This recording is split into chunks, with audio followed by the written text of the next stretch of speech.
Vamos começar com Isaías.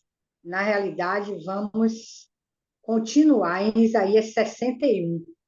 Mas primeiro vamos falar com o Todo-Poderoso para que ele venha dirigir esse estudo.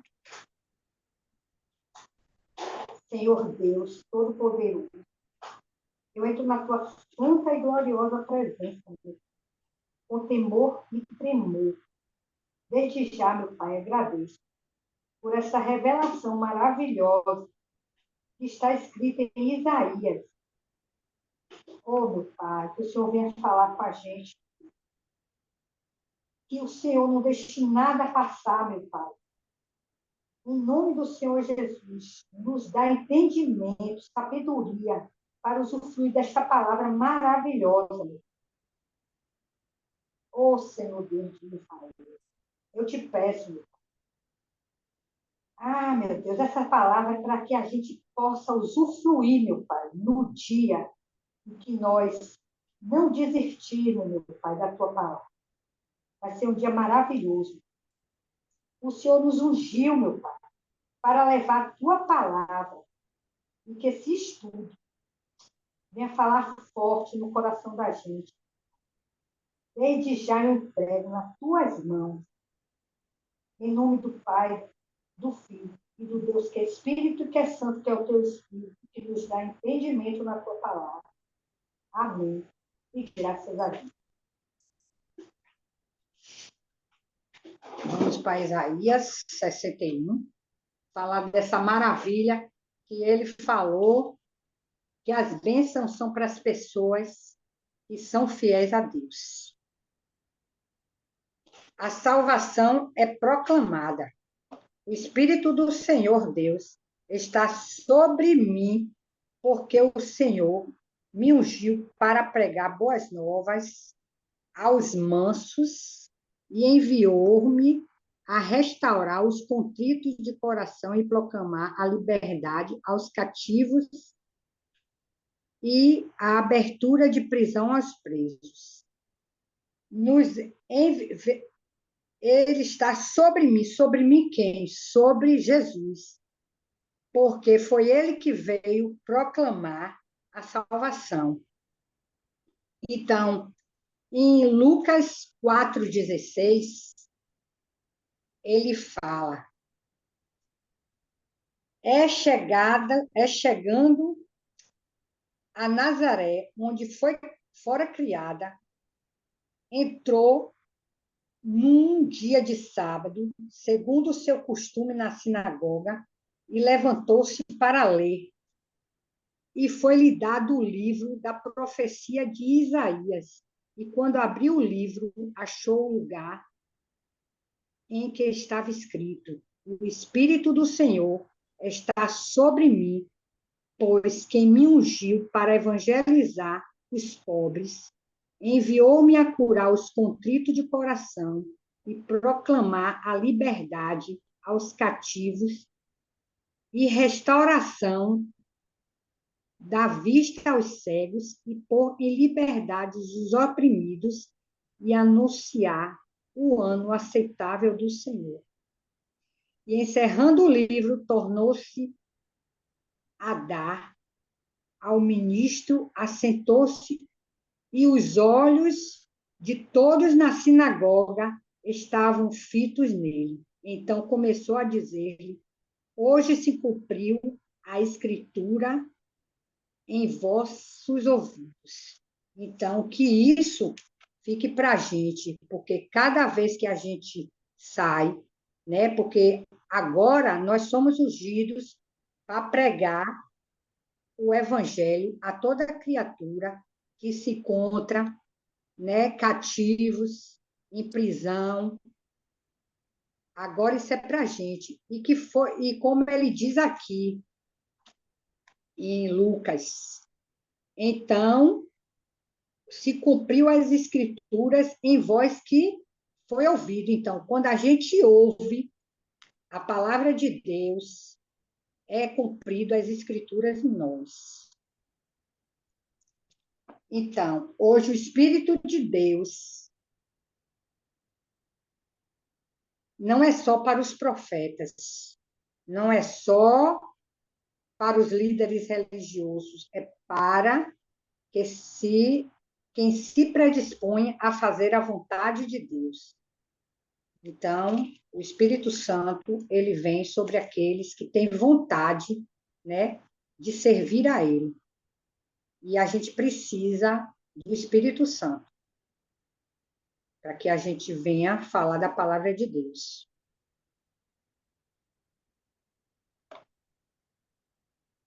Apregoar o ano aceitável do Senhor, o dia da vingança do nosso Deus, a consolar os tristes, a consolar todos os tristes.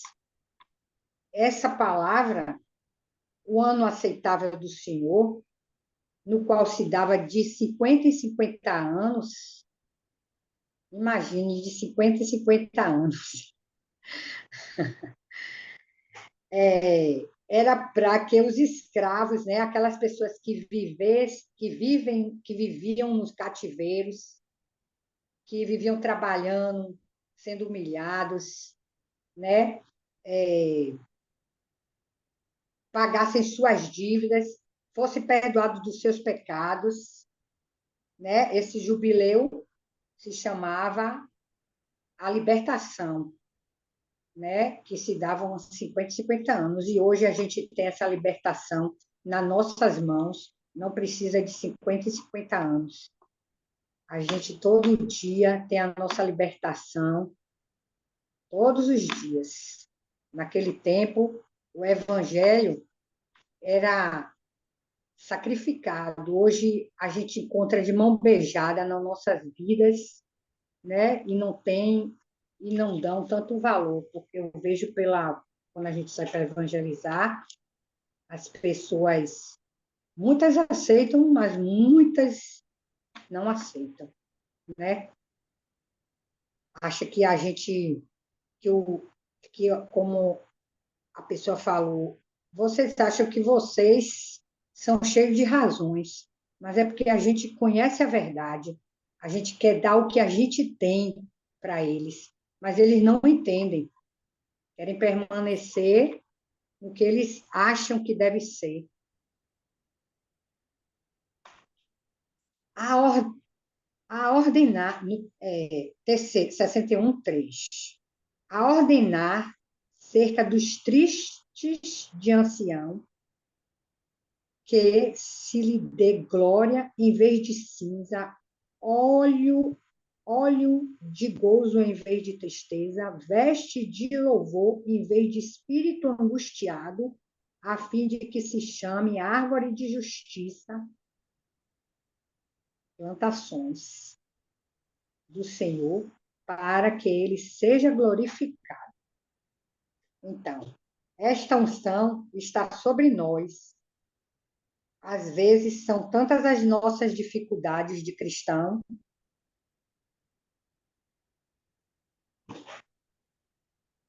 passa. Não, às vezes são muitas dificuldades que a gente passa, né, que o cristão passa, mas nós temos que estar firme e trocar nossos lamentos, né? Os nossos lamentos, como falam aqui, as nossas tristezas, por louvores e oração, porque o cristão, quando ele está com Deus, a nossa tristeza, as nossas tribulações, ela não pode prevalecer. Nós somos diferentes. Nós fomos chamados para fazer a diferença. Então, nós levamos a palavra, então nós temos que ser firmes na palavra de Deus. A tristeza, ela não pode nos abater. As aflições, ela não pode nos abater. A gente está aqui para levar a palavra, como é que a gente pode ficar abatido? A gente é usado, né? Não é que o cristão não venha ter tribulação, não é que o cristão não venha ficar triste, ter aquela hora de tristeza, mas levanta, ora, jejuma, que essas são as nossas armaduras, a oração, né, com Deus. Dona Cida, eu Fala posso alguma fazer coisa, aqui, dona Maria? posso fazer aqui um complemento? Pode. Porque daqui em diante a gente já vai evoluir um pouco no texto. Esses versos 1, 2 e 3 aponta para as tarefas, a missão, né, desse ungido aqui em particular. Sem sombra de dúvidas, como Dona Cida trouxe para a gente lá em Lucas, o próprio Jesus assume que esse texto se cumpre com o momento em que ele começa a pregar dentro de Israel. Então, esse texto está falando do Senhor Jesus. E no momento que ele fala, ele se auto-intitula de ungido, né? Quando ele fala que ele recebeu do Espírito, ele foi ungido com o Espírito de Deus para tal, tal, tal, tal coisa, né? Ele aponta para uma, como a gente pode dizer, uma dinâmica, um processo,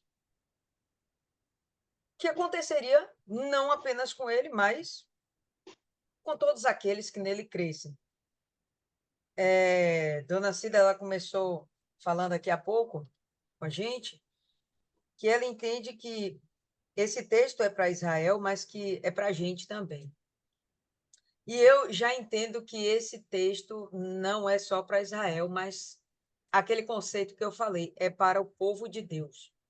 É todo aquele que crê em Jesus. Eu penso que esse é o momento onde fica muito claro a abrangência da ação do Senhor Jesus, a abrangência do seu legado, né, do seu ministério. Não são só judeus. E a gente vai ver que aqui dentro do texto não tem tantos elementos, e aí vocês podem me corrigir se eu estiver errada, mas não tem tantos elementos que apontem tão somente para Israel, né? Tem coisas que falam de Israel, mas eu penso que realmente aponta muito para a humanidade. E eu penso dessa forma. Eu gostaria de explorar mais esses primeiros versos, justamente porque importa para que entendamos que a gente também tem que fazer, cumprir essas mesmas missões que foram atribuídas ao Senhor Jesus. Né? Então, eu gostaria da gente parasse para esmiuçar aqui, item por item. E, para começo, vamos pegar aí o livro de Salmos, no capítulo 45. Esse é um salmo bem interessante, um salmo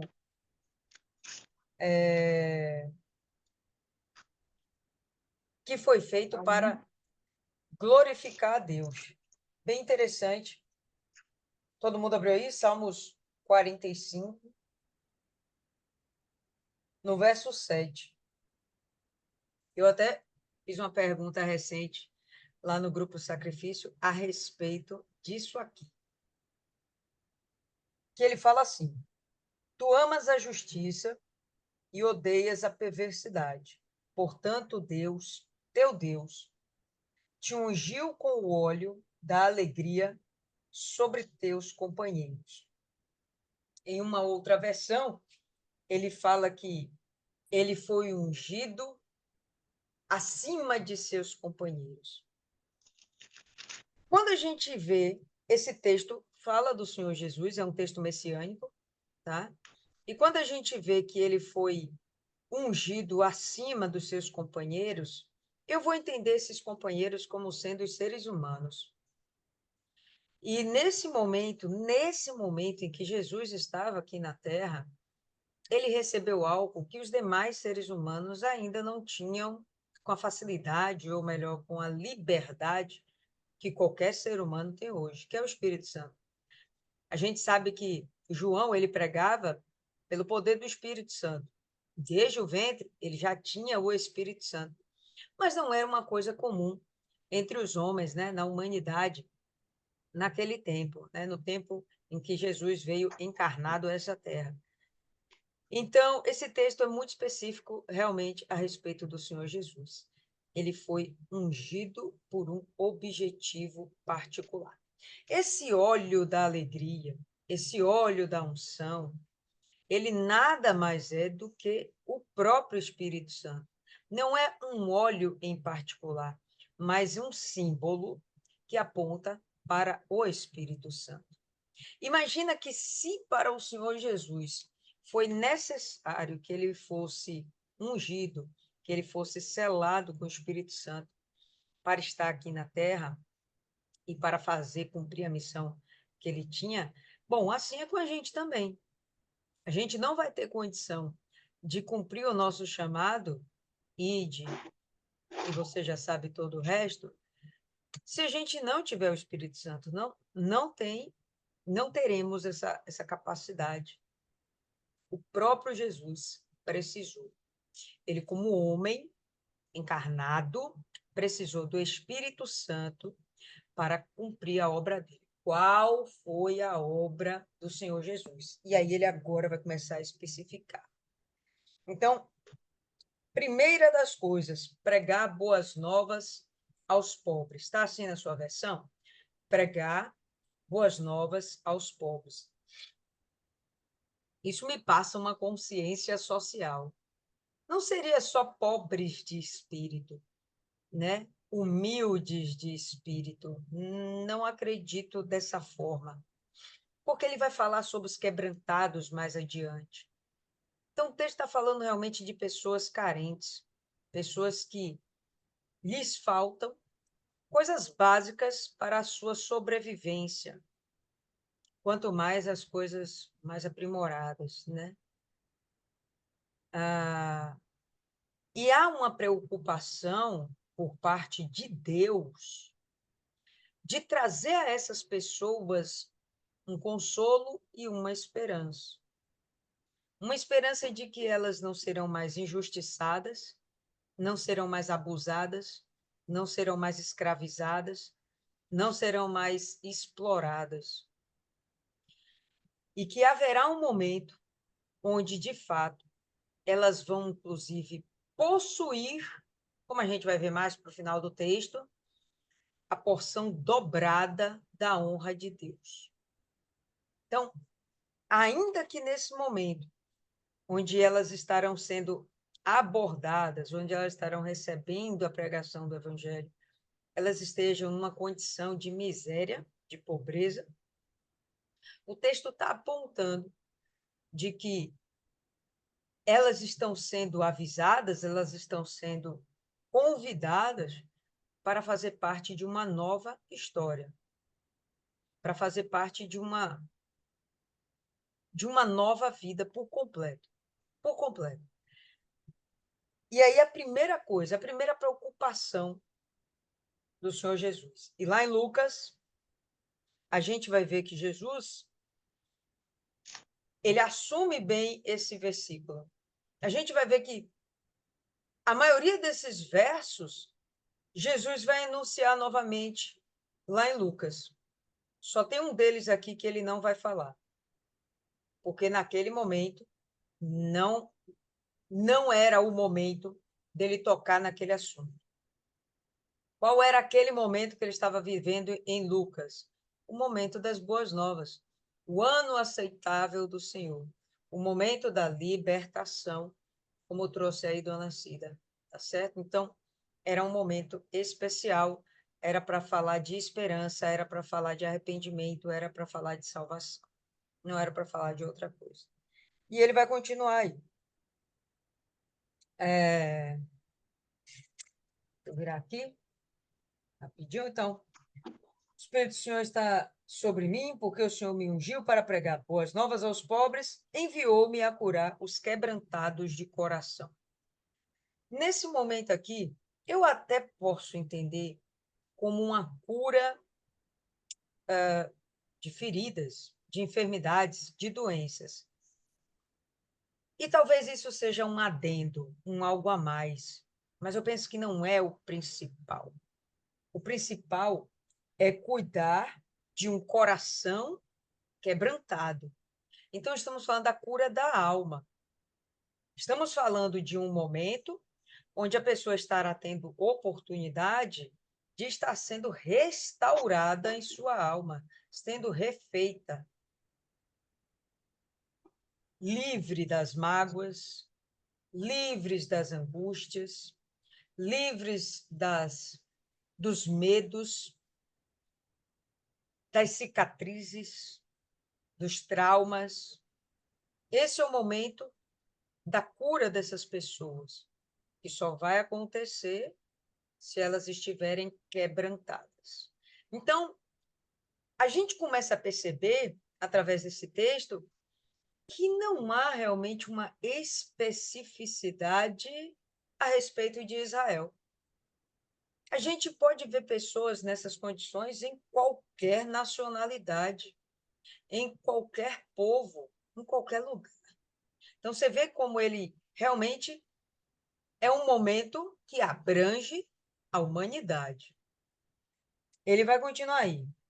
Proclamar libertação aos cativos e pôr em liberdade os algemados. A gente pode imaginar Israel sendo liberto do cativeiro da Babilônia? Poderíamos, não tem problema algum. Mas realmente eu vou além. Porque se o objetivo era o cumprimento desse momento em Jesus, então a gente já não tem Israel num cativeiro. O que a gente tem é Israel sujeito a Roma, ok, mas não no cativeiro da Babilônia. E a gente tem isso em Jesus, que ele, da verdade, vai se preocupar bastante com Israel, mas não vai se ater apenas a Israel, certo? Então, quando ele fala aqui dos cativos, eu vou pensar que são pessoas realmente prisioneiras, pessoas que são escravas, e tão somente isso. Eu posso pensar nisso, mas para mim, são pessoas que realmente estão presas e cativas ao pecado. Essa é a grande libertação do ser humano, quando ele é livre do pecado. Livre do pecado, ele tem total liberdade para adorar a Deus. Enquanto ele estiver no pecado, a coisa fica meio estranha, porque o pecado faz separação entre o homem e Deus. Está acompanhando? Então veja que Jesus ele vem com determinadas missões, está sendo esmiuçado, mas que fique claro que nós é que temos que cumprir esse papel nos dias de hoje. Então, como a gente poderia libertar a pessoa do pecado? Primeiro, anunciando a palavra da salvação. Primeira coisa, anunciar as boas novas, o evangelho. Primeira coisa que ele fala aqui. E depois disso, encontrar um coração quebrantado.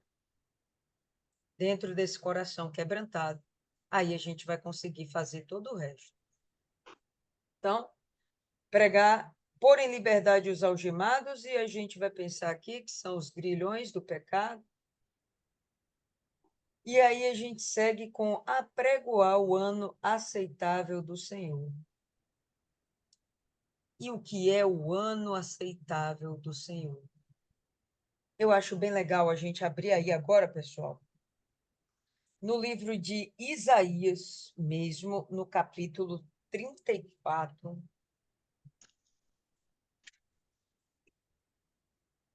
34, no verso 8.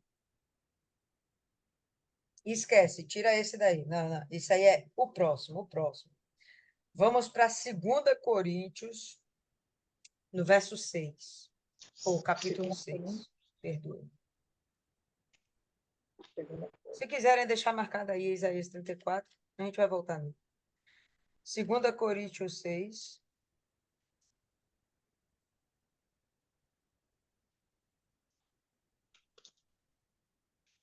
Todo mundo aí? 2 Coríntios 6. Pronto. 2 Coríntios 6. Eu acho que faz mais sentido até se a gente começar em 2 Coríntios 5, no verso 18. Olha só.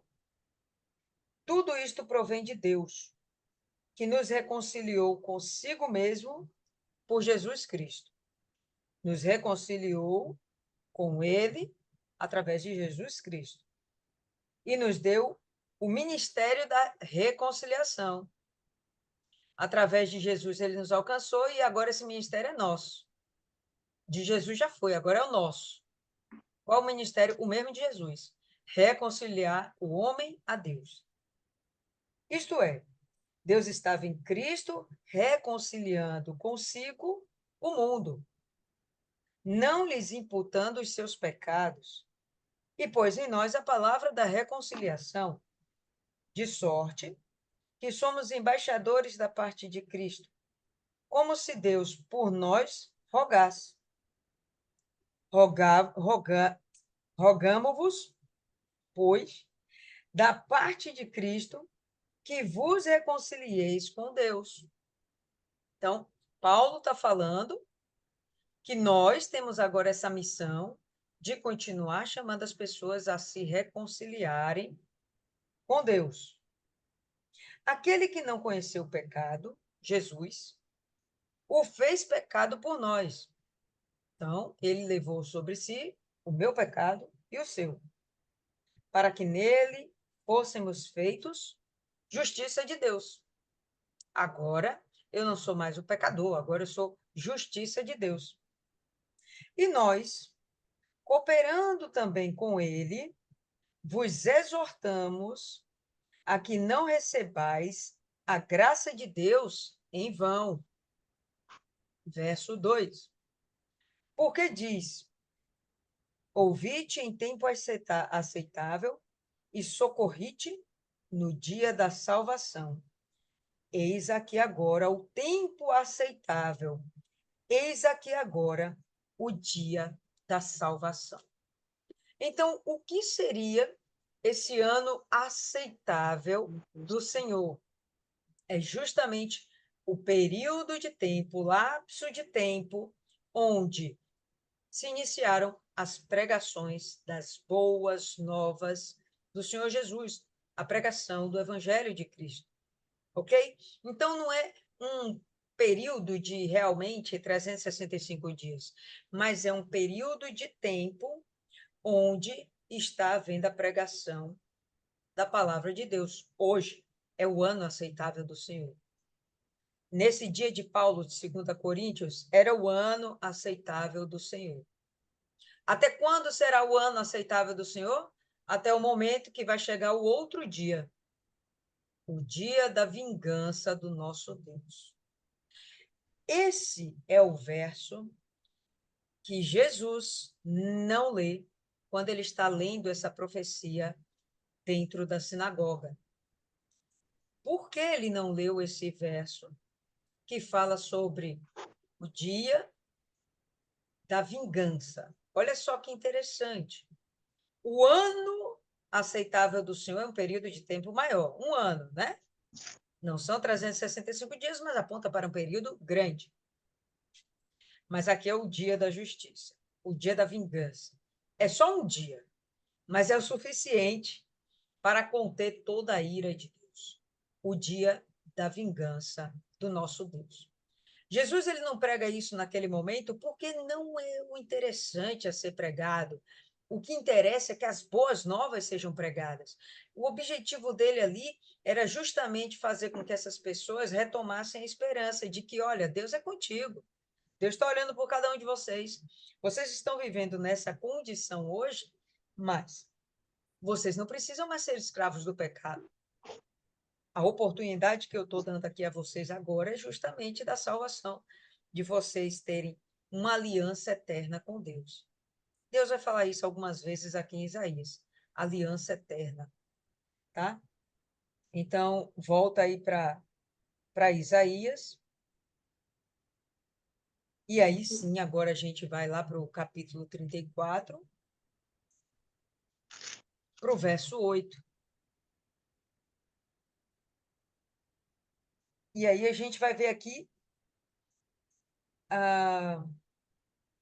acontecendo uma matança. E é a matança dos povos inimigos de Deus. Para resumir, a gente vai pegar só o verso 8, que diz assim: porque será o dia da vingança do Senhor, ano de retribuições pela contenda de Sião. Haverá um momento onde, de fato, haverá a vingança de Deus contra todos aqueles que não o adoraram, o desprezaram e desprezaram especialmente Jesus. Uma coisa é você desprezar Deus, seu Criador, mas outra coisa é você desprezar o Filho de Deus. Isso é muito pior. Pior ainda é desprezar o Espírito de Deus. Aí não tem jeito, né? De forma alguma. Mas você desprezar o Filho de Deus é como se você realmente imputasse a ele, mais uma vez, todas as injúrias que ele passou no dia da crucificação. É muita perversidade no coração de um ser humano rejeitar o Senhor Jesus Cristo. Tá certo? Então, vamos voltar aí a Isaías 61, aqui ainda no verso 2. Estamos aqui, né? Apregoar o ano aceitável do Senhor e o dia da vingança do nosso Deus, a consolar todos os tristes, e na sua versão aí, todos os que pranteiam ou todos os que choram, todos aqueles que estão passando por dores. Olha só como ele fala. Vocês estão recebendo uma mensagem de salvação, vocês não precisam passar pela perdição, vocês podem parar de chorar porque vocês têm uma nova esperança. Há uma esperança para toda a humanidade. E continuando, ele segue aqui no verso 3, a ordenar acerca dos tristes de Sião, que se lhes dê glória em vez de cinza. Aqui, nesse momento, a gente já começa a ver uma especificidade com Israel, porque os tristes de Sião aponta para Jerusalém. Quem está em Jerusalém? Israel, né? Então, para essas pessoas que estão entristecidas, ele fala para toda a humanidade e agora ele está falando para Israel em particular. Vamos lá. Acerca dos tristes de Sião, ele já falou dos outros tristes atrás, agora ele está falando dos tristes de Sião. Que se lhes dê glória em vez de cinza. Na tua versão pode estar também escrito coroa.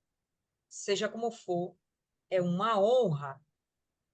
Seja como for, Deus está tirando as cinzas, que são um sinal de humilhação dentro do povo hebreu, sinal de humilhação, sinal de rendição, era como se aquela pessoa se tornasse como pó diante de Deus, mostrando a sua miséria diante de Deus. E Deus regenerando essa pessoa de tal forma que, olha, tira essa cinza, você não é pó. Você é um filho meu. Você é meu príncipe. E aí a gente vai lembrar daquela passagem lá em Salmos também, que fala que o homem foi feito por um pouco menor do que Deus. Por um pouco menor do que Deus. E aí vai lá. Ordenar acerca dos tristes de Sião que se lhes dê glória em vez de cinza, óleo de gozo em vez de tristeza. E o que seria esse óleo? É a Assunção, que está lá no versículo 1. O Espírito de Deus para ungir as pessoas para cumprir essa missão aqui. Então, vamos continuando. A fim de que se chamem árvores de justiça, na sua versão também pode estar escrito carvalhos de justiça. E eu penso que carvalhos de justiça é o termo que mais se aproxima do que o original quis dizer, do que realmente o autor escreveu. E ele aponta para carvalho como uma árvore extremamente forte, com raízes muito profundas, que cresce de uma forma exuberante, vive por muito tempo, séculos. Ela tem uma vida, além de longa, com muita experiência. Bom, se ela consegue vencer o tempo, essa bichinha tem experiência pra caramba, né? Apontando, pessoal, para uma pessoa, a gente sempre vê nos textos de Isaías, Deus comparando árvores, plantas a seres humanos, e ele aponta o carvalho como sendo aquele filho, aquele cristão, aquele servo que de fato é extremamente firme. Firme em quê? Na palavra, na sua decisão, na escolha que ele fez de seguir a Cristo, de servir a Deus. É alguém que é inabalável em sua fé. Por mais que venham as situações, é alguém que não se permite ficar em dúvida, é alguém que não se permite ficar chorando, murmurando, lamentando. Dona Cida trouxe há pouco que é impossível praticamente que o cristão não tenha dissabores ao longo da sua vida. De vez em quando tem as dificuldades, de vez em quando tem os dias maus, de vez em quando tem as tristezas. Mas uma coisa é você passar por isso, outra coisa é você estacionar nesse ponto e viver esse mal, viver essa condição e esquecer que Jesus te chamou para viver nova vida. Todos os problemas que se nos sobrevêm, eles são para fortalecimento da nossa fé. Olha que interessante. Hoje eu estava conversando com uma pessoa e ela chegou lá no meu trabalho, no consultório, e ela teve uma indisposição com uma amiga. Eu imagino que era amiga, né? Ela dando carona para essa amiga. E essa amiga falou umas duas liberdades lá para ela. Na verdade, eu vou resumir, mas foi um mal entendido. Um mal entendido de tal forma que essa amiga compreendeu que ela exagerou, que fez besteira, e mandou um zap lá para a pessoa que me procurou, mandou um zap dizendo: me perdoe pelas ofensas que te falei no carro, não era isso que eu queria dizer, me exaltei, me perdoe. Resumindo, me perdoe. E aí, a criatura chegou para mim perguntando: como é que eu posso perdoar isso aqui? Gente, presta atenção. Ela não matou, ela não chamou de prostituta, ela não. Foi um mal entendido, foi uma besteira, uma coisa assim, besta mesmo. Mas a criatura não queria perdoar. Aí eu cheguei, mas como assim? A senhora tem mais de 13, 15 anos de igreja. Esqueceu daquela passagem que Deus fala, Jesus fala, que no mesmo dia a gente tem que perdoar a mesma pessoa 70 vezes, 7 vezes, se tantas vezes ela se arrepender e pedir perdão? Ela, não, mas isso é muito difícil. Não, Jesus vai ter misericórdia de mim, mas não dá para perdoar isso. O problema lhe sobreveio. O conhecimento ela já tem. Mas se ela não coloca em prática, como é que vai haver uma nova natureza dentro dela? E aí eu comentei com ela, olha, Deus não vai ter a misericórdia de simplesmente ignorar que a senhora não perdoa. Esqueça, isso não vai acontecer. E Deus não vai mudar seu coração, porque esse é um exercício que a senhora tem que fazer. Então, essa prática é completamente pessoal. Quem tem que perdoar é a senhora. E se a senhora não perdoar, a moça está livre, porque ela pediu perdão, mas a senhora está traindo para si um problema muito sério, que compromete sua salvação. Aí ela falou, pô, mas isso é muito difícil. Eu falei, não, não é tão difícil assim. É simplesmente perdoar. É simplesmente perdoar. Vamos lá, pessoal, é perdoar. Ah, mas é difícil. Sei lá, ela não foi traída, sabe? Só foi, gente, um mal entendido, uma besteira. Que ela na hora entendeu. Não, realmente, foi um mal entendido. Mas não, eu não perdoo. Eu vou fingir que nem vi a mensagem dela, eu vou ignorar. E eu falei, olha, a senhora está errando. Não, não, mas depois aí do evento, do negócio, eu vejo então o que que eu faço. O que Deus vai fazer com uma pessoa que não quer se quebrantar? Que tem 15, 20 anos, sei lá, de igreja, é mais velho do que eu na igreja. Né? Como é que é isso? Os problemas vêm para que você possa praticar a sua fé e você se tornar um carvalho de justiça, plantada pelo Senhor para a sua glória. Mas se você não admite passar pelas experiências e ter novo comportamento, novas atitudes, obedecer a palavra de Deus, cumprir tudo aquilo que Deus determinou, está perdendo tempo nessa terra e comprometendo a sua salvação. Então, eu queria fazer só esses comentários antes da gente evoluir para o verso 4, para a gente deixar esse texto aqui mais, né, esses primeiros versículos deixar mais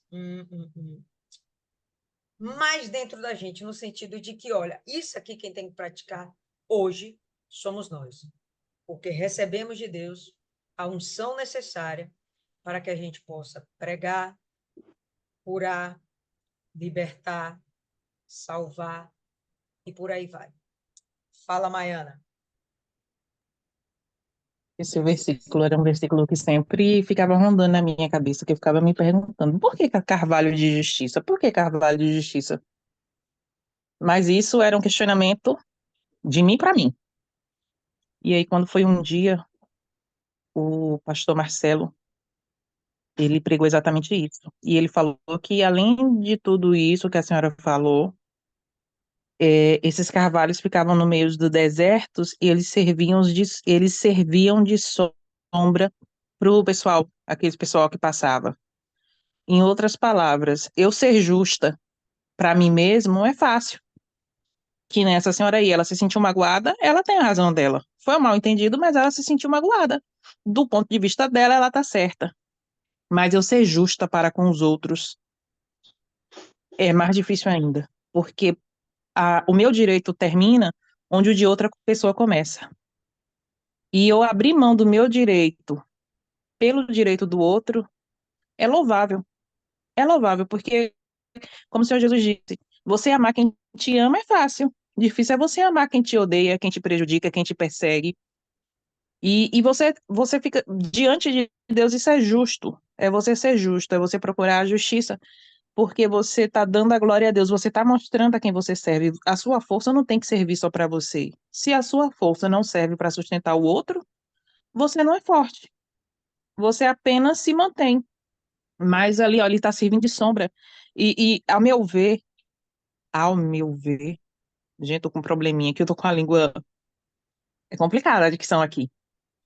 Você servir de sombra para o outro é você mostrar para o outro que você está ali presente, que ele pode confiar em você, não é que ele vai simplesmente despejar tudo nas suas costas, mas você vai servir de descanso para ele. Imagina uma pessoa tá com um problema, tá desesperada, e ela chega em você e não encontra esse apoio, ela não encontra esse descanso, essa sombra. Uma palavra que você dá às vezes para a pessoa já fortalece a outra, às vezes você só precisa ouvir aquela pessoa. Então, eu trouxe isso para mim. Falei, gente, é verdade. Você ser justa não é ser justo com você é muito fácil. Difícil é ser justo com o injusto e você dá o testemunho que você é de Deus. Porque hoje eu estava vendo uma pregação, não me lembro de quem foi, não sei se foi o Bispo Augusto ou se foi o Carote, e ele estava falando que a mulher disse que tinha problema para perdoar. Só que ela também errou. Você também erra. E quando você erra, nem a sua oferta é aceita diante de Deus. E a pessoa não consegue entender isso. Então, dar o testemunho é muito difícil. E a gente, não é que a gente queira o louvor nessas coisas, mas é ser exemplo, porque o mundo está de olho na gente. A gente diz que tem um Deus, que serve um Deus, principalmente nesse caso aí que a senhora falou, que é um Deus bom, é um Deus generoso. E como a senhora mesmo disse, é de um ano aceitável e um dia de ira. Porque aí se confirma a palavra dele, que ele é bom em perdoar, né? E tardio em irar. Mas ela, no primeiro vacilo, aconteceu isso. Hoje eu estava falando com o Tesouro, e eu falei uma coisa, ela entendeu outra. Aí eu olhei assim, eu falei, aí eu fui lá e expliquei. Ela falou, Mai, pelo amor de Deus, entendeu? Eu falei, tá vendo? Sua sorte é que eu não tenho vergonha na cara, que se fosse outra pessoa, tu ia ver a baixaria. Acontece, às vezes, não é o que a pessoa fala para mim, é o que eu entendo. Então é complicado. Peraí que tá travando aqui, viu? Tchau. Segue aí, dona Cida. A respeito do perdão, né? A outra que fez se cobriu, pediu perdão, e ela que está na presença de Deus, automaticamente ela teria que perdoar, sabe? É deixar que vá ao coração. Falou ali, aquilo ali, esqueça e pronto, acabou, porque a nossa salvação está em jogo. Porque é um momento, eu vou esperar para depois. E se você deitar e não acordar? Perdeu a salvação, morreu com raiva, morreu porque não perdoou. A gente que, né? Então a gente tem que estar sempre vigiando. Burrice. Então, e edificarão os lugares, quarto, e edificarão os lugares antigamente assolados e restaurarão os anteriormente destruídos e renovarão as cidades assoladas, destruídas de geração em geração. O que eu entendi com isso? Que ele restaurará e reconstruirá, quebrará as maldições, trazendo para agora, para a gente, as maldições hereditárias de nós, e essa é a promessa de Deus no amor dele. Essa foi a parte aqui que eu entendi falando isso aqui. A senhora Olha, achou o quê, dona Lília? olha só como a gente. Por isso que é bacana, velho, a gente compartilhar aqui os nossos entendimentos. Eu, por exemplo, eu mesma já percebi, eu tenho um vício, eu tenho uma tendência a compreender Isaías. Dona Cida tem outra tendência, e não são distintas, pessoal. Ou melhor, não são erradas, são distintas, necessariamente não erradas. E quando eu vejo isso aqui, eu penso o seguinte: quem começa falando? Jesus. Todo mundo já concordou com isso, né? Ou alguém tem alguma dúvida? Quem começa falando é Jesus, o Espírito do Senhor está sobre mim, ele me ungiu para isso, isso. Depois que isso se tornou carvalho de justiça, que não foi um, foram vários. Então foi um pomazão lá plantado, né? Sei lá, enfim, uma floresta. Depois que foram formados vários homens e mulheres de Deus, estes, não é mais Jesus, estes, verso 4, edificarão lugares antigamente assolados. É muito, não lembro agora de Isaías usando o termo lugares, como se referindo a seres humanos. Né? Eu não lembro da gente até aqui ter visto lugares como se referindo a seres humanos. Então, para mim aqui, não estamos falando de pessoas, estamos falando realmente de lugares, um lugar físico, lugares antigamente assolados e restaurarão os anteriormente destruídos, renovarão cidades.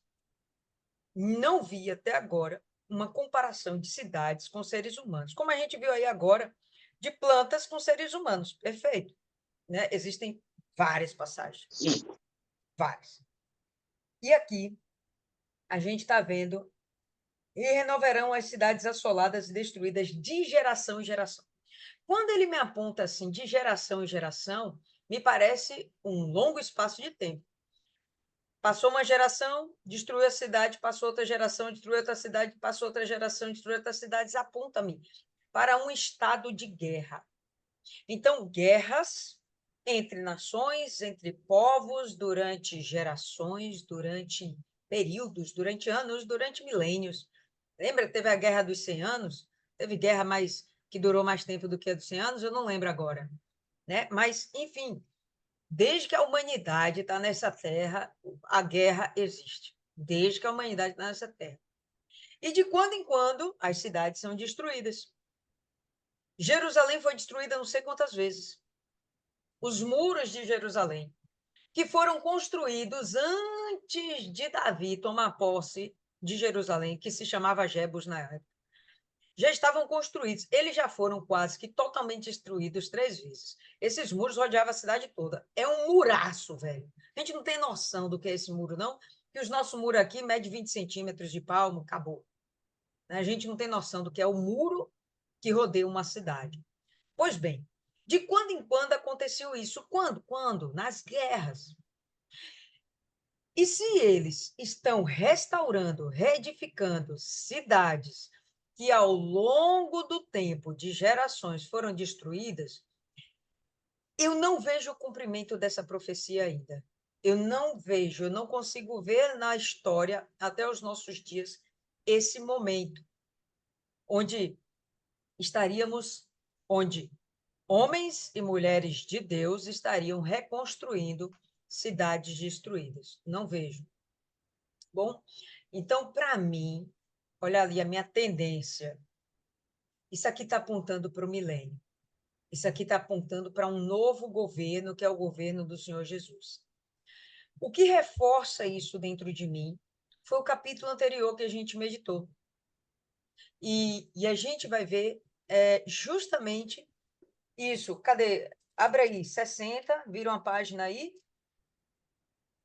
A partir do verso 10. Aqui. Isaías 60, 10.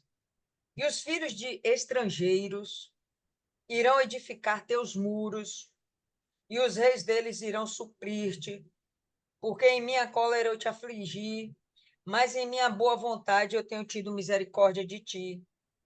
Portanto, teus portões estarão abertos continuamente, eles não serão fechados, nem de dia nem de noite, para que os homens possam trazer-te a força dos gentios e que seus reis possam ser conduzidos a eles. De modo que o tempo todo vai estar chegando provisão para Jerusalém, vai estar chegando provisão sobre esse povo que vai estar lá, e a gente já viu isso. Quem tiver dúvida, assiste o vídeo anterior que a gente explicou isso bem. Né? Então, isso aqui me aponta não para a restauração de vidas, mas para, de fato, restauração de cidades, de organizações sociais, e para um tempo de paz, onde não haverão mais guerras. Tá? Eles vão estar restaurando de uma vez por todas. E a gente viu isso em 60, Isaías 60, apontando para o milênio. E aqui, mais uma vez, eu penso que isso está entrando no governo do milênio. Entende? Então, aquela tendência. Dona Cida está falando que está errado? Não vejo problema. Tá certo? Mas você vê que cada um tem uma tendência, né? Se você tem algo diferente, pessoal, traz aí para a gente, porque isso enriquece o nosso conteúdo, nosso conhecimento. Então, pode continuar aí, dona Cida. E haverá estrangeiros que apacentarão os vossos rebanhos, e estranhos serão os vossos lavradores e os vossos vinheiros. Porém, vos sereis chamados sacerdote do Senhor, e vos chamarão ministro do vosso Deus. Comereis a riqueza dos gentios, e na sua glória vos glorificarei. Olha o que eu entendi. Manda ver. Essa aqui fala sobre a restauração e as bênçãos que virá sobre nós. No caso, eu sei que é Israel, e virá sobre Israel, né? Agora, os estrangeiros, eu achei assim, que ele irá eles irão cuidar dos rebanhos, cultivar as terras, as vinhas, enquanto o povo de Deus será chamado de sacerdote do Senhor. Nós comeremos da riqueza das nações e se gloriarão na glória de Deus. Eu entendi isso, que outras pessoas, né, servirão a gente. Agora, eu queria saber que estrangeiro é esse? São pessoas que ficou aqui na minha mente, que estrangeiros são esses? São outras nações, né? Porque Israel que é a beneficiada aqui, né, no caso. São outras nações que chegarão para fazer isso, cuidar da terra, cultivar as vinhas. Então, nos remete mais uma vez a Isaías 60, né? E a gente vai ver em Isaías 60 justamente isso. Povos estranhos, outras nações, indo adorar a Deus em Jerusalém, a nova Jerusalém, no governo de Jesus, o milênio. Então, quando isso acontecer, quando esse momento acontecer, na segunda vinda do Senhor Jesus, todo o mundo reconhecerá que Jesus é o Messias, Filho de Deus e o novo governante da terra. Todos eles vão adorar a Jesus. Todos eles vão adorar a Deus em Jerusalém. E nós seremos ministros.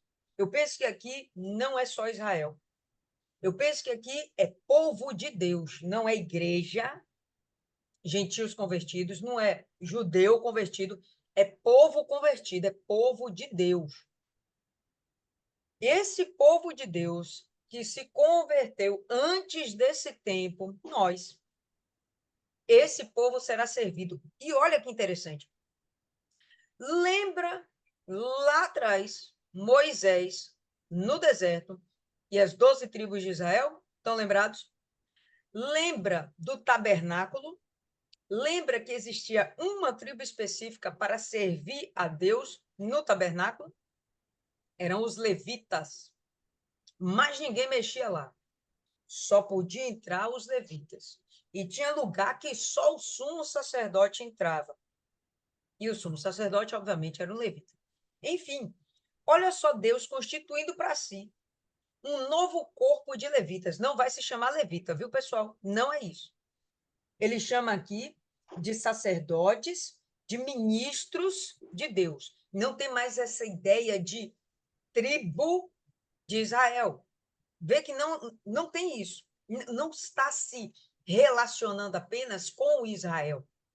Ele está falando de um povo que se converteu, que aceitou Jesus. Um povo que já conheceu a glória, um povo que já teve o corpo transformado, um povo que vai ser servido.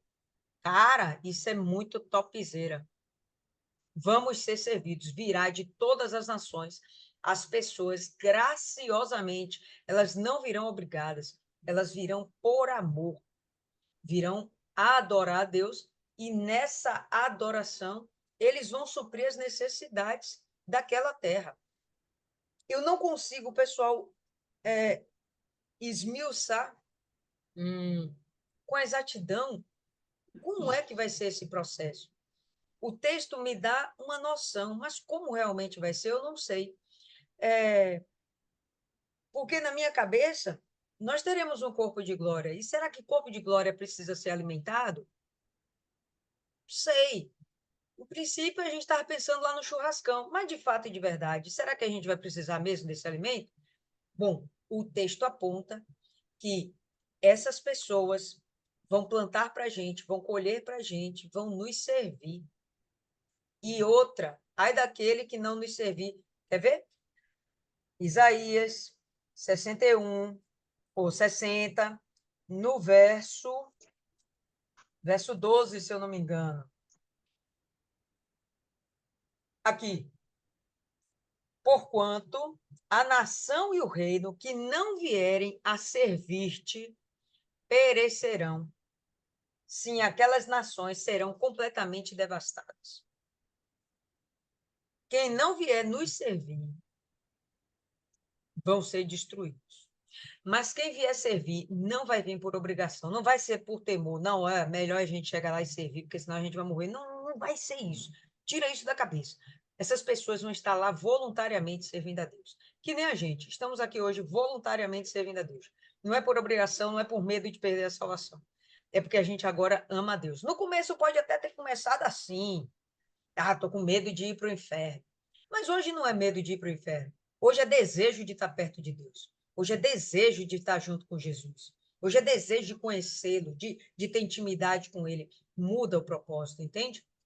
Então, eu penso aqui que Isaías 61, no verso 5, verso 6, está apontando justamente para pessoas que estão, que vamos dizer assim, serão os novos gentios da época, né? Mas que não serão mais gentios. Eles conhecerão Jesus. E eles buscarão conhecer Jesus. Eles buscarão a lei de Deus. Todos eles vão para Jerusalém. Lembra que no texto, no verso 3, ele aponta para Sião. E isso aqui, esses 6, esses sacerdotes, eles vão estar provavelmente na Nova Jerusalém, em Sião. Eu tenho minha concepção de que nós estaremos aqui auxiliando o governo do Senhor Jesus. Assim como o nosso presidente hoje precisa dos seus ministros, precisa de uma corte, precisa de senador, precisa de deputado, precisa de assessor, precisa do caramba 4, precisa de funcionário público, precisa de um bando de gente. Pronto. Para governar no milênio, eu penso que vai existir uma ordem também para isso, né? E seremos auxiliares. A gente vai estar lá para ensinar a palavra de Deus, para ensinar sobre a justiça, para falar sobre o pecado, para falar sobre coisas concernentes ao reino de Deus. Como ele fala aí, ele diz que, porém, vós sereis chamados sacerdotes do Senhor e vos chamarão ministros do vosso Deus. Comereis a riqueza dos gentios e na sua glória vos gloriareis. Me diga para que serve um sacerdote, para que serve um ministro de Deus, se não for para fazer a obra de Deus. Então a gente vai continuar ensinando. O que a gente está fazendo aqui agora? Ensinando umas às outras, aprendendo umas com as outras. A gente vai fazer isso lá também. A gente aqui está treinando para o que a gente vai fazer lá na frente. Só que lá na frente vai ser com muito mais autoridade, com muito mais conhecimento de causa, porque até o céu a gente já vai ter conhecido. Pode continuar aí, dona Cida. Em lugar da vossa honra terei, da vossa vergonha tereis dupla honra, e em lugar da afronta exultareis na vossa parte. Por isso, na sua terra possuirão o dobro e terão perpétua alegria. O que eu coloquei aqui. Nós somos o povo escolhido, nós temos direito às promessas e herança de Deus, mas essa palavra se cumpre na vida daqueles que obedecem a Deus. Eu botei isso para mim. Olha que legal. Eu pensei. Essa ideia do dupla honra. Você pode ver, o texto vai falar em posses, e você ter duplamente as posses que você tinha antes, não me parece fazer muito sentido. Não me parece fazer sentido. Eu penso que essa dupla honra é justamente o reconhecimento, tanto dos homens como do próprio Deus, de quem somos. E dessa forma seremos honrados, tanto por Deus como pelos homens, de todas as formas possíveis. A gente está vendo aqui que os homens, eles estão indo nos servir. É uma honra. Mas a gente já viu que, antes disso, o próprio Deus já também nos honrou, nos tornou ministros do Senhor. Então, essa A vergonha saiu e agora a gente é reconhecido por Deus e reconhecido também, somos reconhecidas também pelos homens, pela humanidade. Eu penso que essa dupla honra é assim. Mas, enfim, o que vale é que a gente entenda que a vergonha ficou para trás, o opróbio ficou para trás, e o que a gente tem agora são pessoas que nos respeitam. É um Deus que nos atende, nos transforma, cuida da gente, zela por nós, e por aí vai. E as pessoas veem isso na gente. É um momento que eu poderia dizer que muitas de nós, se não todas aqui, já está vivendo isso. A dupla honra. Tanto você ser honrado por Deus, como você ser honrado por homens. Tá certo? Eu penso que seja por aí. Se alguém pensou diferente, vocês estão muito quietinhos, só fica eu e Dona Cida aqui falando. Compartilha aí, pessoal, que eu tenho certeza que vocês devem ter mais coisa aí para acrescentar para a gente. Eu não E tô, diga, Lívia, fale. eu não tô conseguindo levantar a mão. Eu tentei. Enfim, falando sobre a questão do. é, é, ainda no versículo 6, porém vós sereis chamados sacerdotes do Senhor e vos chamarão ministros de nosso Deus. Em Apocalipse 21, no versículo 3, eu queria saber se isso tem a ver, mas se eu não me engano, no Isaías 60 eu lembrei disso, mas em Apocalipse 21, no versículo 3, fala assim: E ouvi uma grande voz do céu que dizia: Eis aqui o tabernáculo de Deus está com os homens, pois com eles habitará, e eles serão o seu povo, e o mesmo Deus estará com eles, e será o seu Deus. Tipo assim, aparentemente parece que tem a ver com essa questão do sacerdote. Eu gostaria de saber se tem a ver, sim, se trata disso mesmo, ou se é apenas uma coincidência. Eu penso, Lívia, que tem tudo a ver. Hum, Esse capítulo 21 de Apocalipse está falando da Nova Jerusalém. sim, E ela vai descer para ser instaurada aqui na Terra. É o momento, é o centro do governo do Senhor Jesus. Então, sim, é um tabernáculo, é um templo. Como é que vai ser desenvolvido esse sacerdócio, esse ministério? Não sei direito. Para mim, meu entendimento parte pelas vias do ensino. Vamos estar aqui para ensinar, para ministrar. Eu acredito que ainda vai existir a multiplicação das pessoas, dos seres humanos. Então, a todo momento, a gente vai precisar ensinar pessoas novas a respeito das coisas de Deus, da lei de Deus. A palavra fala, está recheada desses exemplos de que as nações irão a Sião conhecer a lei do Senhor. Então, alguém vai ter que ensinar. O próprio Jesus, acredito que ele vai estar a cargo disso, mas em locais distantes, né, em outros locais. Ali é o centro governamental do Senhor Jesus. E o resto, né? O resto do mundo. As pessoas vão afluir para lá, mas as pessoas também vão precisar desse suporte ao redor de suas terras, suas nações. O planeta, enfim, ele é muito grande. E é aí que eu penso que entra esses ministros de Isaías, e sim, o sacerdócio, esse ministério, tem tudo a ver com esse tabernáculo, tem tudo a ver. Meu entendimento tem tudo a ver. Fala, Maiana.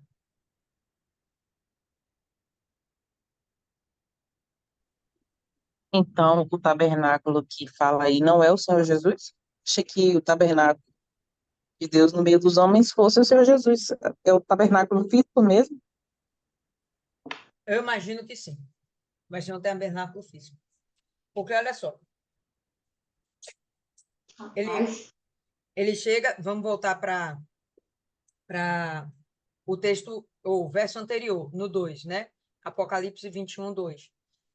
E eu, João, vi a santa cidade, a nova Jerusalém, que de Deus descia do céu, preparada como uma esposa adornada para o seu marido.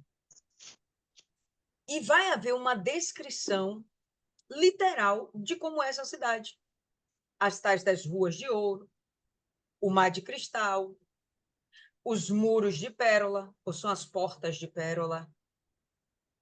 E vai ter um desenho, isso vai ser descrito dentro mesmo de Apocalipse.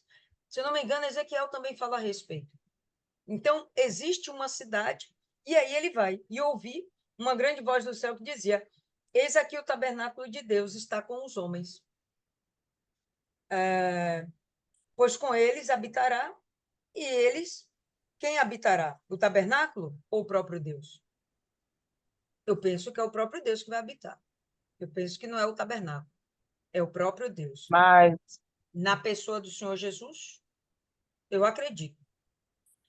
Outra coisa que me aponta para a existência de um tabernáculo mesmo, de um templo, é quando em Hebreus, né, ele fala que aquele tabernáculo que foi dado a Moisés para que se construísse era a sombra do que tem no céu.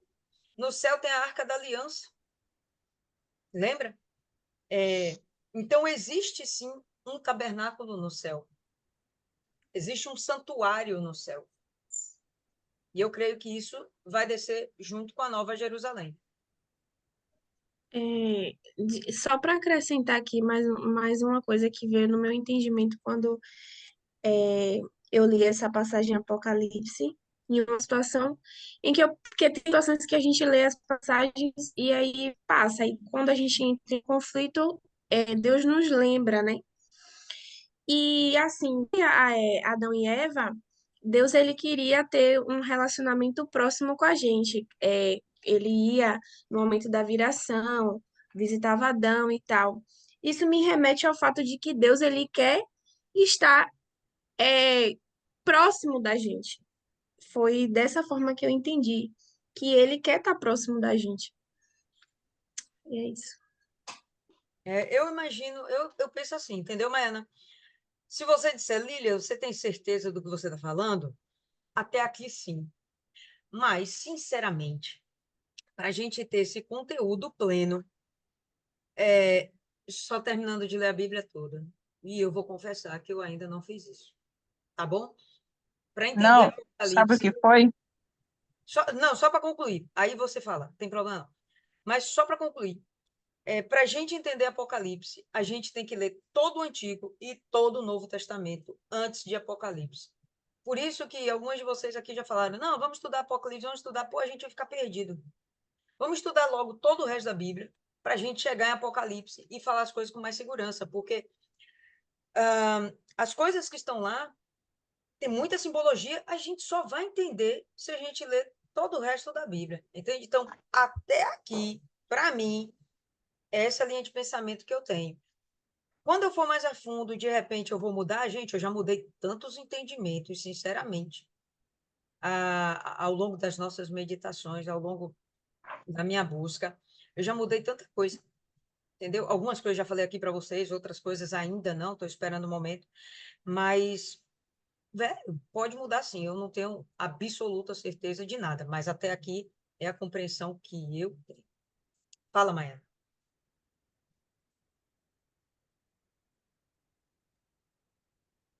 Então, tá conseguindo me ouvir? Sim. Que deu umas pausas aí, eu achei que a senhora tinha parado de falar. Porque quando ele fala isso, no nesse versículo aí do tabernáculo de Deus vai habitar com os homens, eu só consigo pensar em Jesus falando na crucificação, foi antes da crucificação. Jesus falou que ele ia destruir o templo em 3 dias e ia reconstruir de novo, se referindo ao corpo dele. E aí vem essa passagem a minha mente vai lá e volta. Por isso que eu fiquei na dúvida. Falei, é o tabernáculo físico, porque Hebreus fala que o da terra era a sombra do que tinha no céu. Mas aí confundiu tudo. Por isso que eu queria só esclarecer, porque na minha cabeça estava se referindo ao Senhor Jesus no meio do povo, como tabernáculo. Não fique confusa, não. Vamos continuar estudando junto para a gente chegar a essa resposta com mais segurança. Eu penso que você não está equivocada. Dá para a gente pensar, sim, que está se referindo ao Senhor Jesus. Como também dá espaço para a gente pensar, sim, que está se referindo a um novo tempo. Então, Eu quero ter café com leite de novo. vamos para frente, vamos continuar aí. Você não está equivocada, tá? Eu penso que é plausível que possa sim ser o Senhor Jesus. Segue aí, dona Cida. O oitavo. Porque eu, o Senhor, amo o juízo, odeio o que foi roubado, oferecido em holocausto. Portanto, firmarei em verdade a sua obra e farei uma aliança eterna com eles. O que eu entendi. Que ele fala que ama a justiça, odeia o roubo e toda a maldade. E fala que na fidelidade a ele recompensará e com ele fará e com a gente fará a eterna aliança. Isso aqui ficou o que eu entendi. Aí a senhora, a versão da senhora, o que será? Minha versão é ótima. Quando ele fala, porque eu, o Senhor, amo a justiça e odeio o roubo, ele ainda fala aqui, né? Como oferta queimada ou como holocausto, como se as pessoas, eu vou posicionar como pessoas aqui, porque aqui não interessa mais sacrifícios animais. Então, que tipo de sacrifício é esse que essas pessoas estão podendo oferecer a Deus? Se estamos nos referindo a um tempo do futuro. Que tipo de sacrifício poderia ser? Então, eu penso que é o sacrifício da própria pessoa. Em outras palavras, eu odeio roubo e oferta queimada, dar-lhe-ei seu salário fielmente, farei um pacto eterno com eles. Aquela palavra de Davi, não darei ao meu Deus algo que não me custe nada. Deus, ele vai, com certeza, ele sonda nossos corações, nossos pensamentos, nossas intenções, e ele vai nos dar segundo a nossa intenção do coração. Qual é a intenção do nosso coração? É realmente dar uma oferta para ele de sacrifício? Que tipo de sacrifício? Por favor, não estamos falando de oferta queimada literalmente. Mas eu penso que é justamente sobre isso que ele está falando, de você ser falso, de você não ser uma pessoa verdadeira. Nesse sentido, de seu sacrifício não ser realmente o que agrada a Deus. Não é realmente o que te representa, é algo fingido, é você querendo colocar uma máscara e se apresentar diante de Deus. Ele vai saber a diferença. Né? Ele diz logo, olha, ele está falando de sacerdócio, beleza? Sacerdotes, ministros, 2 versinhos atrás ele está falando disso, e agora ele continua falando, parece que o texto fica perdido, né? De uma hora para outra ele começa a falar de sacrifício, meio nada a ver, mas é um tipo de oferta que alguém vai estar ministrando. E ele fala, olha, aquele que for fiel, esse daí eu vou honrar. Farei um pacto eterno. Mais uma vez ele falando de eternidade, né? Mais uma vez ele apontando para todo sempre. Esse todo sempre só faz sentido quando a gente está lá no milênio e diante, né? Só faz sentido quando a gente está para lá para diante. Não tem mais como mudar. Aqui, nesse momento, eu tenho um pacto eterno com Deus. Mas vamos combinar que eu posso cair, eu posso fazer uma besteira, pode acontecer alguma coisa e o nosso pacto ser quebrado e não mais ser eterno? Pode. Mas do milênio em diante, eu penso que isso seja impossível.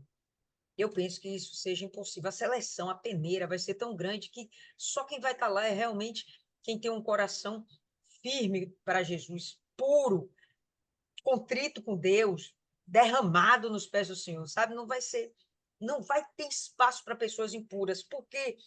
Porque ele odeia esse tipo de coisa. Não vai ter espaço. A gente já viu que aqueles que não se encaixarem dentro da doutrina vai ser, como é que a palavra fala? Vão ser, como é que ele falou, pessoal?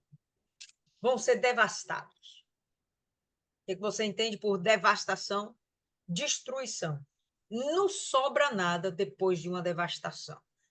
Então não vai ficar nada para contar a história. Se for algo contrário a Deus, não vai ficar nada para contar a história. Não vai ter Satanás, um restinho de demônio aqui para contar a história. Não vai ter isso. Né? Então, eu penso que esse momento de ele falar desse tipo de oferta seria o sacrifício hipócrita, a entrega hipócrita. Isso não vai perdurar. Mas aquele que for sincero e fiel, você vai ser recompensado adequadamente. Continua aí, dona Cida. O 10º. Regozijar-me-ei muito no Senhor.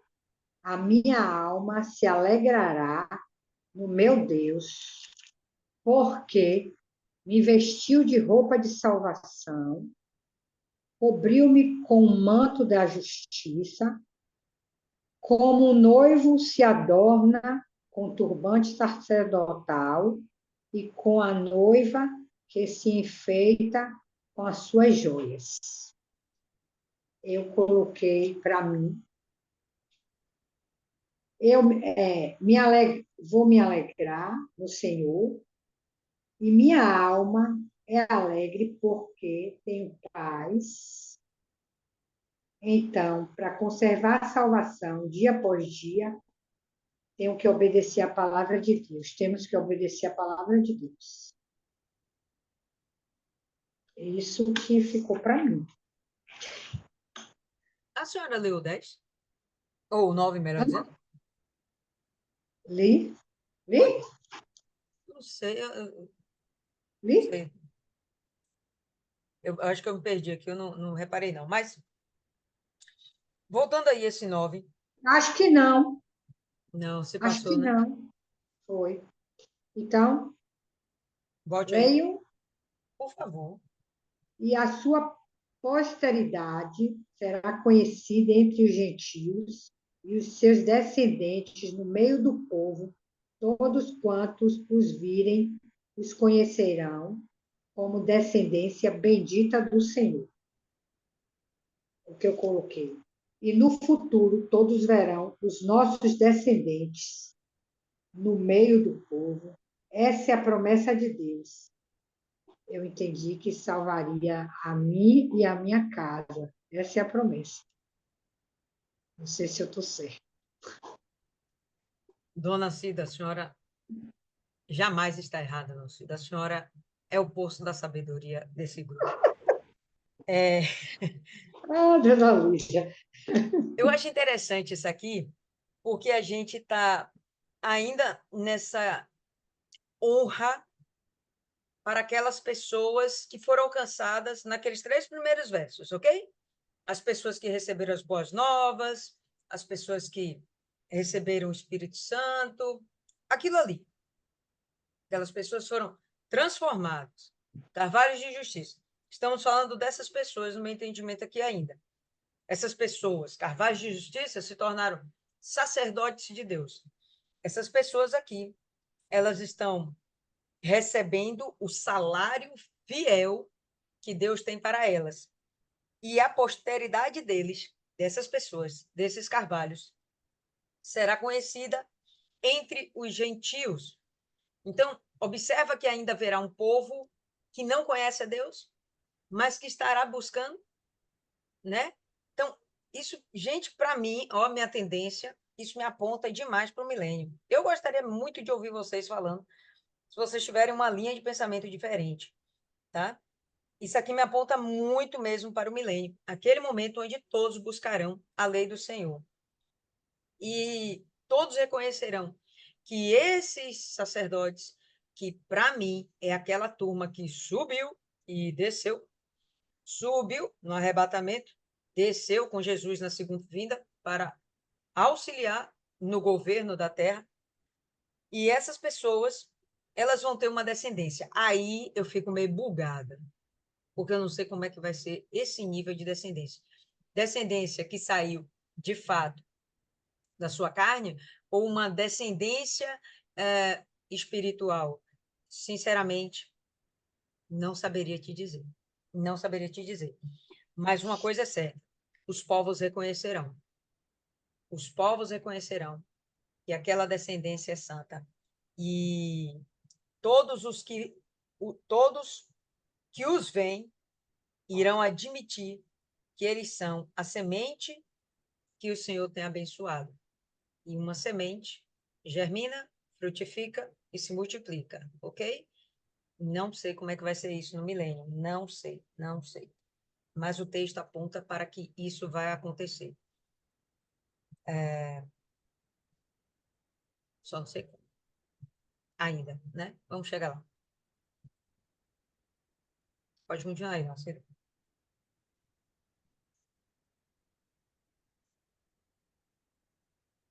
Marcelo? Continua? Ah. Regozijar-me-ei muito no Senhor. A minha alma se alegra no meu Deus, porque me vestiu de roupa de salvação, cobriu-me com o manto da justiça, como um noivo se adorna com turbante sacerdotal, e como a noiva que se enfeita com as suas joias. Como eu botei, né? Eu vou me alegrar, porque eu tenho o Senhor na me alegro no Senhor, e minha alma é alegre, porque eu tenho paz. Então, conservo a minha salvação dia após dia, obedecendo a palavra do Senhor. Bem legal aqui, esse momento em que ele fala das vestes. Temos já o entendimento de que as vestes apontam para a condição espiritual da pessoa. Não é simplesmente uma roupa, mas mostra a sua condição espiritual. E aqui ela tem vestes de salvação. A sua alma está salva. Qual é o motivo da alegria? É uma roupa que parece, sei lá o quê? Não. O motivo da alegria é eu fui salvo. Esse é o motivo da alegria. Ele cobriu-me com um manto de justiça, como um noivo no dia do casamento se adorna, se enfeita a si mesmo com ornamentos, né, com enfeites. E como uma noiva no dia do casamento adorna a si mesma com as suas joias. E vemos aqui uma situação de um noivo e uma noiva. Não dá para a gente não pensar em um casamento, em uma aliança, que para se cumprir passa pela salvação. Não dá para você esperar a misericórdia de Deus se você não quiser vestir as vestes da salvação. Se você não quiser mudar a sua condição espiritual, se você não quiser, de fato, nascer de novo. Se isso não aconteceu dentro de você, você não tem tais vestes, você não está preparado para esse casamento com Deus.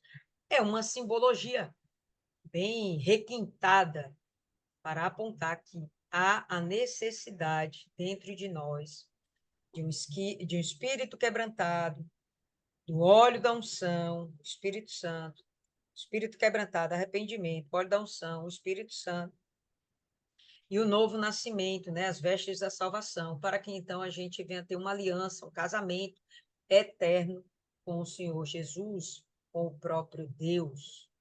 Tá? Pode seguir aí, dona Cida. 11, 11º. Porque, como a terra produz os seus renovos, e como o jardim faz brotar o que nele se semeia, assim o Senhor Deus fará brotar a justiça e o louvor para todas as nações.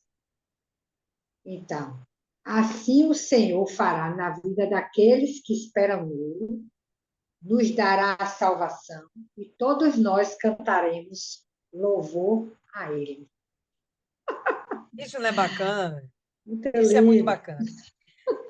Se tem uma coisa que é certa, é esperado, é natural, é sem esforço, é normal, vamos dizer assim, é você lançar uma semente na terra e ela brotar e nascer. A comparação que Deus faz é justamente que isso vai ser normal, vai ser simples, vai ser natural, vai ser esperado. É certo que vai acontecer. Por isso ele faz essa comparação com a semeadura e o crescimento, a germinação da semente. Assim o Senhor Deus fará surgir justiça e louvor perante todas as nações. Todas as nações estarão vivenciando a justiça de Deus. Isso passa pelo novo nascimento. Pessoal, não tem como você ser justo se você não é nascido de Deus. Não tem como. E então vem o louvor, que é um cântico de gratidão, é um cântico de adoração, é um cântico de reconhecimento, né? De fato, louvor ao seu Senhor. Sério, muito, muito, como Isis volta aqui, é muito lindo mesmo, cara, é espetacular, é maravilhoso, a gente não tem palavra para descrever isso aqui de verdade, né? A gente até tenta, mas não consegue. É essa expectativa aí que eu tô, entendeu? Todo dia, essa expectativa aí. E se a gente quer de fato e de verdade que esse dia se apresse e chegue logo, que a gente faça Deus apressar o que tem que acontecer a seu devido tempo, vocês lembram? Apressar o que vai acontecer a seu devido tempo. Nós temos que cumprir o papel do Senhor Jesus, versículo 1, 2 e 3 desse capítulo. Vamos cuidar das almas. Vamos levar salvação para o perdido, vamos levar salvação para aquele que ainda não conhece Jesus. Vamos levar salvação para essa turma que está dentro da nossa igreja, que está dentro das igrejas e que de verdade não nasceram de Deus ainda. Que ficam com esses pensamentos. Não, Deus vai ter misericórdia de mim, Deus me tolera do jeito que eu sou, Ele sabe que eu sou carne, Ele sabe que eu sou fraca, Ele sabe que eu sou isso, Ele sabe que você sabe da palavra de Deus. E Ele sabe que você tem de cumprir a palavra de Deus. É isso que Deus sabe. O que você acha que Ele deveria saber já é outra história. E, bom, que rege a sua salvação é o que Deus exige, não o que você acha que ele deveria exigir, certo?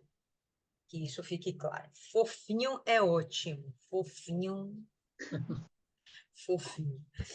Fala aí, povo lindo. A gente ultrapassou o tempo. Eu estava aqui morta de sono, já acordei, já comi umas 300 gramas de chocolate, já estou me sentindo 1 quilo mais gorda, né? Vou passar o vídeo todo aqui, vai ficar gravado aí eu chupando os dedos aqui de chocolate. Mas só assim para acordar. Fiquei acordada até o fim, agora estou elétrica e quero ouvir vocês. A gente tem aí pelo menos, sei lá, 6 minutos, né, para a gente trocar uma ideia. Maiana, manda ver, Maiana.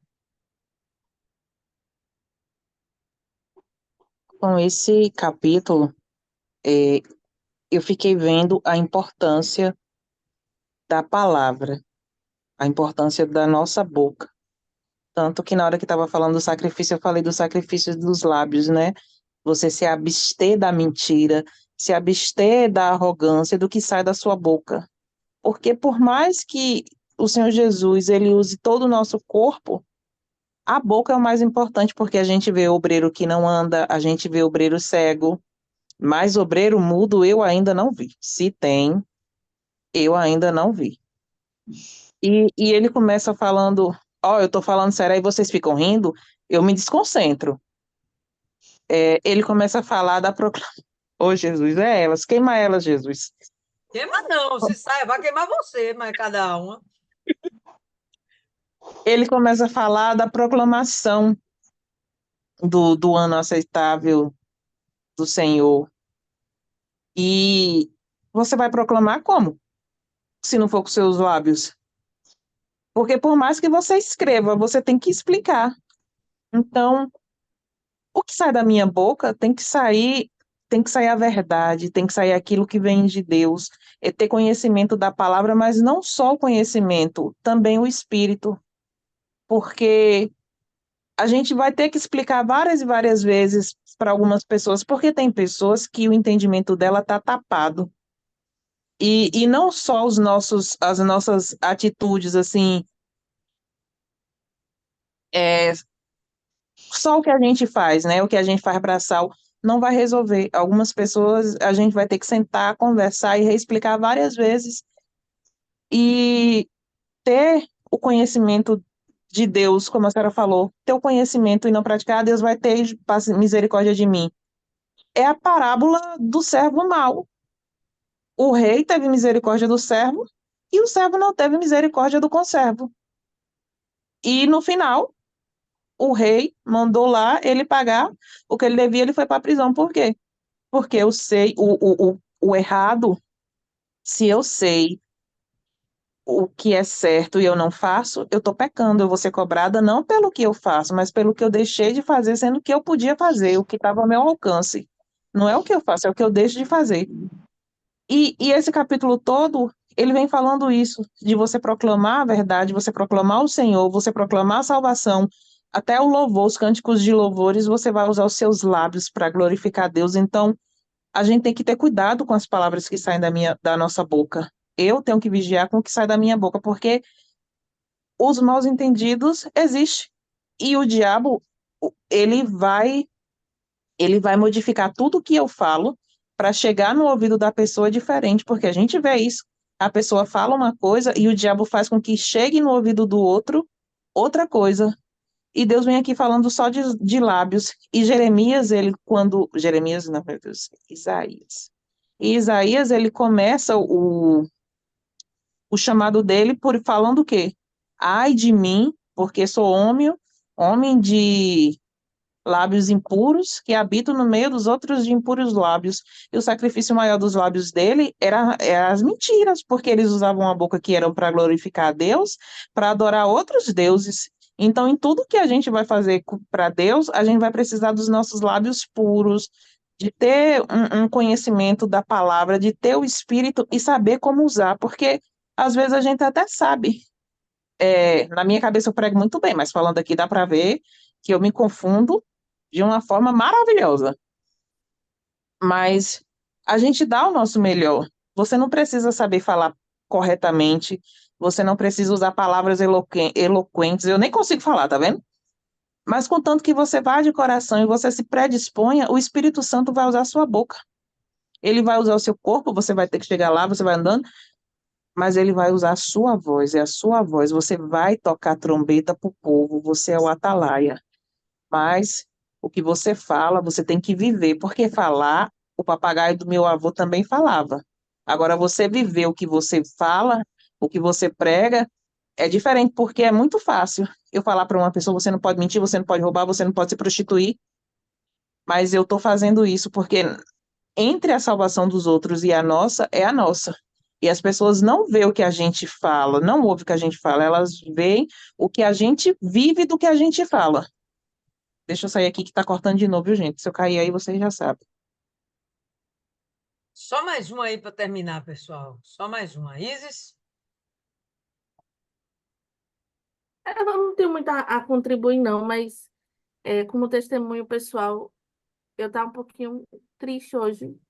Tive um feedback negativo. Mas eu sei no meu interior que é verdade, não é, né? Mas eu acho que merecia primeiro um feedback positivo e depois os pontos a serem melhorados. E a palavra de hoje me animou. E, e a palavra de Deus, quando a gente recebe o Espírito Santo, quando a gente se predispõe a servi-lo, tem um objetivo. Deus nos chama para que a gente seja esses carvalhos, sejam esses exemplos no meio desses ímpios, como exemplos de boa conduta, exemplos de fé, exemplos de que vale a pena servir a Ele, que vale a pena ser separado, que não é só restrições ou proibições, mas é o bem viver, é a plenitude, é a prosperidade, é ter essa vida em equilíbrio e ser realmente um carvalho. O carvalho no sentido de ser grande, de ser visto por muitos. A gente acha que não, mas todo mundo está ali nos olhando. E que a gente seja exemplo, bom exemplo, seja esse testemunho de Deus.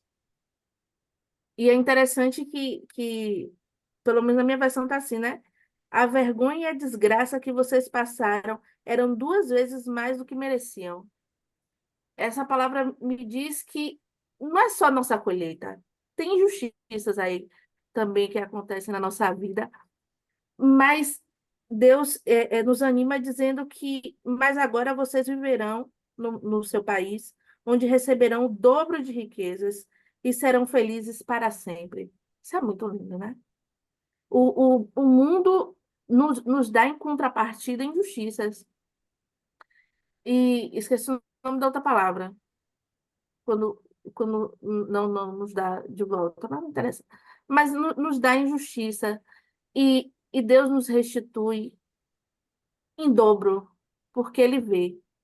A gente acha que Ele não vê, mas Ele vê. Até anotei aqui. É, Pai vê tudo.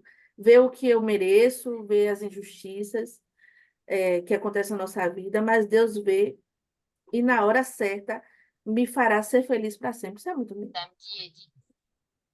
Quem foi que falou aí? Nada, não, esquece. É muito lindo, isso é muito, muito fofo.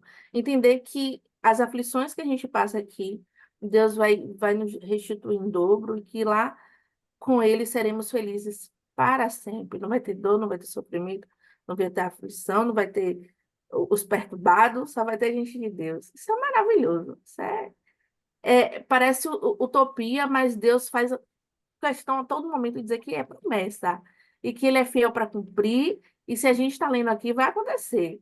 Numa hora ou outra vai acontecer. E a gente fica realmente animado, fica.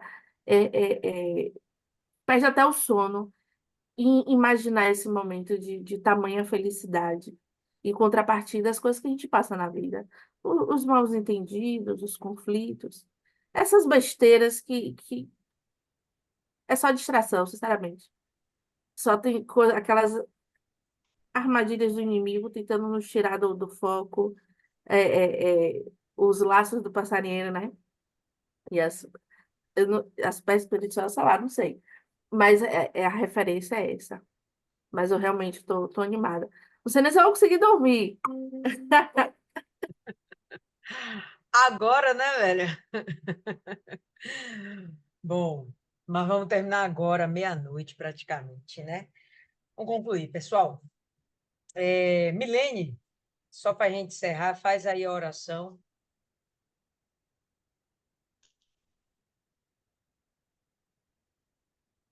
Vamos lá.